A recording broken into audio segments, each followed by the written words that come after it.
നമ്മൾ കാണാൻ പോകുന്നത് ഓവനിൽ എങ്ങനെയാണ് തേങ്ങ വറുക്കുന്നതെന്നാണ്. എളുപ്പമാണ് കേട്ടോ. എണ്ണ ഉപയോഗിച്ചിട്ടും എണ്ണ ഉപയോഗിക്കാതെയും തേങ്ങ വറുക്കാം. ഇത് കണ്ടോ, ഇത് ഞാൻ ഓവനിൽ വറുത്ത് ഒരു തുള്ളി പോലും വെള്ളം ചേർക്കാതെ അരച്ച തേങ്ങയാണ്. പിന്നെ ഓവനിൽ വറുക്കാന്ന് വിചാരിച്ചിട്ട് ഒറ്റയടിക്ക് വെച്ച് റോസ്റ്റ് ചെയ്തങ്ങ് എടുക്കാം എന്ന് വിചാരിക്കരുത്. അത് നമ്മൾ ഇടയ്ക്ക് ഒന്ന് ഇളക്കി കൊടുത്തിട്ടൊക്കെ വേണം ചെയ്യാനായിട്ട്. കാണുമ്പോൾ കുറച്ച് ബുദ്ധിമുട്ടുള്ളതായിട്ട് തോന്നുമെങ്കിലും ഉണ്ടാക്കി കഴിയുമ്പോൾ മനസ്സിലാവും അത്രയ്ക്ക് ഈസിയാണെന്നുള്ള കാര്യം. വർഷങ്ങളോളായിട്ട് ഞാൻ ഇങ്ങനെ തന്നെയാണ് കേട്ടോ തേങ്ങ വറുക്കുന്നത്. അപ്പോൾ നമുക്ക് കാണാം എങ്ങനെയാണ് ചെയ്യുന്നതെന്ന്.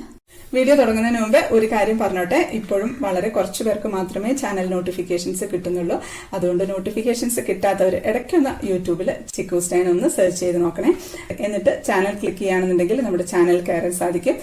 അവിടെ വീഡിയോസ് ക്ലിക്ക് ചെയ്താൽ ലേറ്റസ്റ്റ് ആയിട്ടിട്ടുള്ള എല്ലാ വീഡിയോസും കാണാൻ സാധിക്കും. ഒന്നും മിസ് ചെയ്യില്ല എന്ന് ഞാൻ വിശ്വസിക്കുന്നു. പിന്നെ സബ്സ്ക്രൈബ് ചെയ്യാത്തവർ ഒന്ന് സബ്സ്ക്രൈബ് ചെയ്തേക്കണേ. അപ്പൊ നമുക്ക് തേങ്ങ വറുക്കാനായിട്ട് ഇതുപോലെയുള്ള പരന്ന പാത്രം വേണം എടുക്കാനായിട്ട് കേട്ടോ. ഗ്ലാസിന്റെ ബൗളാണ് നല്ലത്. ഇപ്പം കൂടുതൽ തേങ്ങയൊക്കെ ഉണ്ടെങ്കിൽ ഇതിലാണ് വറുക്കുക. ഞാൻ ഇപ്പം ഒരു കപ്പും 1.5 കപ്പൊക്കെ തേങ്ങ ആണെന്നുണ്ടെങ്കിൽ ഇതുപോലത്തെ ചെറിയ ബൗള് മതിയാവും. എന്നാൽ ഇതുപോലെ കുഴിഞ്ഞ പാത്രം എടുക്കരുത് കേട്ടോ. മൈക്രോവേവ് സേഫ് ആയിട്ടുള്ള പ്ലാസ്റ്റിക് പാത്രങ്ങളൊക്കെ ഉണ്ടല്ലോ. അപ്പോൾ ഓവന്റെ കൂടെ കിട്ടുന്ന പ്ലാസ്റ്റിക്കിലെ മൈക്രോവേവിൽ വെക്കാൻ പറ്റുന്ന പാത്രങ്ങളില്ലേ, ആ പാത്രങ്ങളൊന്നും ഇതിനകത്ത് എടുക്കാതിരിക്കുക നല്ലത്. കാരണം എന്ന് വെച്ചാൽ അത് എടുക്കാന്നുകൊണ്ട് പ്രശ്നമൊന്നുമില്ല. പക്ഷെ കുറച്ച് പ്രാവശ്യമൊക്കെ ഇതുപോലെ നമ്മൾ തേങ്ങ വറുത്ത് കഴിയുമ്പോഴത്തേക്കും അതിന്റെ ഉൾഭാഗം അങ്ങ് റഫായിട്ട് പിന്നെ നമുക്ക് അത് ഉപയോഗിക്കാനേ പറ്റാത്തൊരവസ്ഥയാവും. അപ്പൊ കഴിയുന്നതും നമ്മൾ ഇതുപോലെ ഗ്ലാസിന്റെ പരന്ന പാത്രങ്ങൾ എടുക്കുന്നതാണ് നല്ലത്. ഇപ്പൊ തേങ്ങ ചിരകുന്ന സമയത്ത് അത് നല്ല പൊടിയായിട്ട് ചെറുതായിട്ട് ചിരവിയെടുക്കാൻ ശ്രദ്ധിക്കണം. ഇനി അഥവാ വലുതാണെന്നുണ്ടെങ്കിൽ നമ്മൾ മിക്സിയുടെ ജാലിട്ട് ഒന്ന് ക്രഷ് ചെയ്തിട്ട് ഇട്ടാൽ മതി. ഇപ്പം ഈ ഒരു പാത്രത്തിൽ തേങ്ങ എടുത്തിട്ടുണ്ട്. നമുക്കിത് മൈക്രോവേവിൽ 5 മിനിറ്റ് വെച്ച് കൊടുക്കാം. ഇപ്പം 5 മിനിറ്റ് ആയിട്ടുണ്ട്. ഒന്ന് തുറന്നു നോക്കാം. ഇപ്പം തേങ്ങ അവിടെ ഇവിടെയൊക്കെ ഒന്ന് കട്ട പിടിച്ചിട്ടൊക്കെ ഉണ്ടാവും കേട്ടോ. അത് നമുക്കൊന്നൊരു ഫോർക്ക് വെച്ചിട്ടോ സ്പൂൺ വെച്ചിട്ടോ ഒന്ന് ഉടച്ചു കൊടുക്കാം. ഒന്ന് ഇളക്കിയിട്ട് കൊടുക്കാം. ഇനി നമുക്കിതൊരു 4-3 മിനിറ്റ് വെച്ച് കൊടുക്കാം. ഇപ്പോൾ ഒരു 3 മിനിറ്റ് ആയിട്ടുണ്ട്. ഒന്ന് തുറന്ന് ഇളക്കിയിട്ട് കൊടുക്കാം. ഇനി നമുക്കിതൊരു 2 മിനിറ്റ് വെച്ച് കൊടുക്കാം കേട്ടോ. ഇപ്പം ആ തേങ്ങയിലെ വെള്ളം മുഴുവൻ വലിഞ്ഞ് നല്ല ഡ്രൈ ആയിട്ടായിട്ടുണ്ട്. ഇനി വേണമെങ്കിൽ നമുക്ക് 1-2 ടീസ്പൂൺ വെളിച്ചെണ്ണ ഒഴിച്ചു കൊടുക്കാം. വെളിച്ചെണ്ണ ഒഴിക്കണമെന്ന് ഒരു നിർബന്ധവും ഇല്ല കേട്ടോ. ഒഴിക്കുകയാണെന്നുണ്ടെങ്കിൽ കുറച്ചുകൂടെ പെട്ടെന്ന് നമുക്കതങ്ങ് റോസ്റ്റ് ആയിട്ട് കിട്ടും. ഇനി ഒഴിക്കാൻ താല്പര്യം ഇല്ലാന്നുണ്ടെങ്കിൽ ഇത് കുറച്ചുകൂടെ സമയം കൂടുതൽ വെച്ചു കൊടുക്കണമെന്നേ ഉള്ളൂ. ഇനി ഇതൊന്ന് ഇളക്കിയിട്ടുണ്ട്. ഇനി ഒരു 2 മിനിറ്റ് കൂടെ നമുക്ക് വെച്ചു. ഇനി ഈ തേങ്ങ അവിടെ ഇവിടെയൊക്കെ ആയിട്ട് ഒരു ബ്രൗൺ ഷെയ്ഡായി തുടങ്ങുന്നത് വരെ ഒരു പ്രാവശ്യം ഈ 2 മിനിറ്റ് ഇടവിട്ട് തന്നെ ഒന്ന് ഇളക്കി കൊടുക്കാം. എനിക്ക് ടൈം കറക്റ്റ് പറയാൻ പറ്റില്ല കേട്ടോ. കാരണം അത് ഓവനെ ഡിപ്പെൻഡ് ചെയ്തിരിക്കും. എൻ്റെ ഒരുപാട് വർഷങ്ങൾ പഴക്കമുള്ള ഒരു ഓവനാണ്. അപ്പോൾ ഇതിന്റെ ബേസിലാണ് ഞാൻ പറയുന്നത്. പക്ഷെ നിങ്ങളത് ചെയ്യുന്ന സമയത്ത് അത് നിങ്ങൾക്ക് കറക്റ്റായിട്ട് മനസ്സിലായിക്കോളും. ചെയ്ത് നോക്കി തന്നെ മനസ്സിലാവുള്ളൂ. ഇതിപ്പം അവിടെ ഇവിടെയൊക്കെ ഒരു ബ്രൗൺ കളർ വന്നിട്ടുണ്ട്. ഇപ്പോൾ നമ്മളിപ്പം സാധാരണ വെറും തേങ്ങ മാത്രം അരയ്ക്കാനാണെങ്കിൽ ഇനി ഇതേപോലെ 1 മിനിറ്റ് വെച്ച് ഒന്ന് ഇളക്കി കൊടുത്ത് ഇട്ടാൽ മതി. അപ്പം ഞാൻ ഉണ്ടാക്കാൻ പോകുന്നത് വറുത്തരച്ച ചിക്കൻ കറിയാണ്. അപ്പം അതിന് വേണ്ടി നമുക്ക് മസാലയൊക്കെ ഒന്ന് ഇതിൻ്റെ കൂടെ ഇട്ട് കൊടുക്കണം. അപ്പം അങ്ങനെ ചെയ്യുമ്പോൾ ഉള്ള മസാല ഇട്ട് കൊടുക്കേണ്ടത് ഇപ്പോഴാണ് കേട്ടോ. ഞാൻ അടച്ചു വെച്ച് 1 മിനിറ്റ് വെച്ചിട്ടുണ്ട്. അങ്ങനെ നമുക്ക് ഒരു 2-3 പ്രാവശ്യം 1 മിനിറ്റ് ഇങ്ങനെ വെച്ച് ഇളക്കി ഇട്ട് കൊടുക്കാം.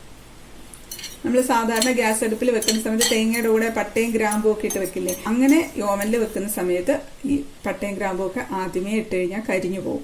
അപ്പോൾ അതുകൊണ്ട് ഈ ഒരു ബ്രൗൺ കളർ ആയതിനു ശേഷം മാത്രമേ ഇതൊക്കെ ഇട്ട് കൊടുക്കാവുള്ളൂ. ഇനി നമ്മളിപ്പോൾ സാമ്പാറിനാണ് വറുക്കുന്നതെങ്കിൽ ഉള്ളി, കായം, ഉലുവ, അപ്പോൾ അതൊക്കെ ഇടേണ്ടതും ഈ ഒരു സമയത്താണ്. ഇപ്പം നമ്മുടെ തേങ്ങ ആവശ്യത്തിന് മൂത്ത് വന്നിട്ടുണ്ട്. നമുക്ക് പുറത്തോട്ടെടുക്കാം. ഇനി മുളക് പൊടിയോ മല്ലിപ്പൊടിയോ ഒക്കെ ഇതിൻ്റെ കൂടെ ഇട്ട് ചൂടാക്കണം എന്നുണ്ടെങ്കിൽ അത് തേങ്ങ ഒരുവിധം ബ്രൗൺ ആയതിനു ശേഷം മാത്രമേ ഇടാവുള്ളൂ. അത് ഇട്ടിട്ട് ഒരുപാട് സമയമൊന്നും വറക്കണ്ട. 1 മിനിറ്റ് ഇടവിട്ട് തന്നെ ഇളക്കാവുള്ളേ. ഇതിപ്പോൾ കാണുമ്പം ഒരു ബുദ്ധിമുട്ടായിട്ട് തോന്നും ഓരോ മിനിറ്റിൽ ഇളക്കണ്ടേന്ന്. പക്ഷെ അത് ചെയ്ത് കഴിയുമ്പം അതിൻ്റെ ആ ഒരു എളുപ്പം എന്താണെന്നുള്ളത് മനസ്സിലാവും. പിന്നെ ഇതിപ്പം അടുപ്പത്ത് വെച്ച് വറക്കുന്ന ആ ഒരു കളറ് ഈ ഓവനിൽ വെച്ച് വറക്കുന്ന സമയത്ത് കിട്ടില്ല കേട്ടോ. പക്ഷെ അരയ്ക്കുന്ന സമയത്ത് നമ്മൾ വെള്ളം ചേർക്കാതെ അരക്കില്ലേ, അപ്പോൾ നമ്മൾ സാധാരണ തേങ്ങ വറുത്ത് അരയ്ക്കുന്ന അതേ കളർ തന്നെ കിട്ടും. അടുപ്പത്ത് വറക്കുന്ന അതേ കളറിന് വേണ്ടി ഓവനിൽ വെയിറ്റ് ചെയ്യുകയാണെന്നുണ്ടെങ്കിൽ കരിഞ്ഞു പോവേ. ഇതിപ്പോൾ ഒന്ന് തണുത്തിട്ടുണ്ട്. നമുക്കിത് മിക്സിയുടെ ജാറിലിട്ടിട്ട് ഒന്ന് അരച്ചെടുക്കാം. അപ്പോൾ ഒന്ന് അരച്ചിട്ടുണ്ട്. ഇനി നമുക്കൊന്ന് സ്പൂൺ കൊണ്ടൊന്ന് തട്ടിയിട്ട് കൊടുക്കാം. ഇതുപോലെ 2-3 പ്രാവശ്യം ഒന്ന് തട്ടിയിടുമ്പോഴത്തേക്കും ആ തേങ്ങയിലുള്ള എണ്ണ കൊണ്ട് തന്നെ അതങ്ങ് അരഞ്ഞോളും. ഇപ്പോൾ കറക്റ്റ് മൂപ്പ് എത്തിയിട്ടില്ല എന്നുണ്ടെങ്കിൽ കുറച്ച് വെള്ളം ഒഴിച്ചു കൊടുക്കേണ്ടി വരും കേട്ടോ. അപ്പോൾ അങ്ങനെയാണെങ്കിൽ കുറച്ച് വെള്ളം ഒഴിച്ചിട്ട് അരച്ചെടുത്താലും മതി, കുഴപ്പമൊന്നുമില്ല. അത് പിന്നെ 1-2 പ്രാവശ്യം ചെയ്യുമ്പോൾ ആ ഒരു പാകം മനസ്സിലാവും. ഇപ്പം ഒരു തുള്ളി പോലും വെള്ളം ചേർക്കാതെ നന്നായിട്ട് അരച്ചെടുത്തിട്ടുണ്ട്. ആ തേങ്ങയിലുള്ള വെളിച്ചെണ്ണ കൊണ്ടാണ് കേട്ടോ ഇത് അരഞ്ഞിട്ടുള്ളത്. ആ എണ്ണയാണ് ഈ കാണുന്നത്. നമ്മൾ ആകെ 2 ടീസ്പൂൺ അത്രയും വെളിച്ചെണ്ണ മാത്രമേ ഒഴിച്ചിട്ടുള്ളൂ. അത് ഒഴിച്ചിട്ടില്ലെങ്കിലും ഇതേപോലെ തന്നെ നമുക്ക് അരച്ച് കിട്ടും. പക്ഷെ കുറച്ച് ടൈം എടുക്കും, അത്രേ ഉള്ളൂ. അപ്പൊ അത്രേ ഉള്ളൂ. എത്ര ഈസിയാണ് ചെയ്യാനായിട്ട്. ഇത് പറഞ്ഞു വരുമ്പോൾ കുറച്ചുണ്ടെന്നേ ഉള്ളൂ, ചെയ്യുമ്പോൾ സമയത്ത് നല്ല എളുപ്പമായിരിക്കും. അത് ചെയ്ത് വരുമ്പോൾ വളരെയധികം ഈസി ആയിരിക്കും. ഇപ്പം തേങ്ങ വറുത്തരച്ച കറി ഉണ്ടാക്കാനൊക്കെ മടിക്കുന്ന അവർക്കൊക്കെ ദിവസവും വേണമെങ്കിലും തേങ്ങ വറുത്തരച്ച് കറി ഉണ്ടാക്കാം. അപ്പൊ നമ്മൾ അടുക്കളയിൽ വേറെ എന്തെങ്കിലും ജോലി ചെയ്യുന്നതിന്റെ ഇടയ്ക്ക് തന്നെ ഇതങ്ങ് നടന്നു പോയിക്കോളും. അല്ലാന്നുണ്ടെങ്കിൽ വേറെ അത് വെച്ചിട്ട് പോയാലും കുഴപ്പമില്ല, കരിഞ്ഞൊന്നും പോവുകയില്ലല്ലോ, നമ്മൾ ടൈം സെറ്റ് ചെയ്ത് വെക്കുന്നുണ്ടല്ലോ. അപ്പൊ ഇനി ഇതുപോലെ തേങ്ങ വറക്കേണ്ട അവസരത്തിൽ ഇതുപോലെ ഒന്ന് ചെയ്ത് നോക്കൂ. എളുപ്പമാണ്, വളരെയധികം എളുപ്പമാണ്. ഞാൻ വർഷങ്ങളായിട്ട് ഇതുപോലെ തന്നെയാണ് ചെയ്യുന്നത്. എനിക്ക് വളരെയധികം എളുപ്പമുള്ള ഒരു കാര്യമാണിത്. ഒരുപാട് കാലമായിട്ട് ഞാൻ ഈ വീഡിയോ ഇടണം എന്ന് വിചാരിച്ചിരിക്കുകയായിരുന്നു. പക്ഷെ പല കാരണങ്ങൾ കൊണ്ട് അങ്ങ് നീണ്ടുപോയതാണ്. സാമ്പാർ വെക്കുമ്പോഴും അത് തന്നെ ഇതേപോലെ തന്നെ ചെയ്താൽ മതി കേട്ടോ. വീഡിയോ ഇഷ്ടപ്പെട്ടു എന്ന് വിശ്വസിക്കുകയാണ്. ഇഷ്ടപ്പെട്ട ലൈക്ക് ചെയ്യാനും കമൻറ്റ് ചെയ്യാനും ഷെയർ ചെയ്യാനൊന്നും മറക്കല്ലേ. സബ്സ്ക്രൈബ് ചെയ്യാത്തവർ ഒന്ന് സബ്സ്ക്രൈബ് ചെയ്തേക്കണേ. അപ്പോൾ നമുക്ക് അടുത്തൊരു അടിപൊളി റെസിപ്പി ആയിട്ട് കാണാം. അതുവരേക്കും stay happy, stay positive. By.